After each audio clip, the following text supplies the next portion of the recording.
有粉絲問啦，咁市面上有咁多嘅 supplement，對鼠鼠兔兔嘅健康係咪真係有用呢？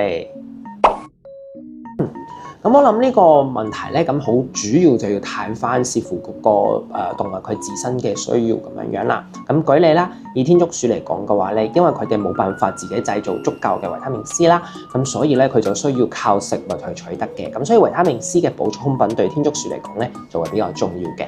咁當然你亦都可以選擇用啲天然嘅，譬如啦，好似嗰個青椒啊、黃椒啊咁樣嘅方式去同佢補充維他命 C， 咁呢個都 OK 嘅。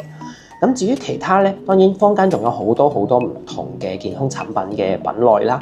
咁咧呢啲暫時大部分咧都沒有太多嘅正式醫學嘅證據啦。咁所以好多時候咧都係 depends on 我哋動物對呢啲營養嘅需求係如何啦。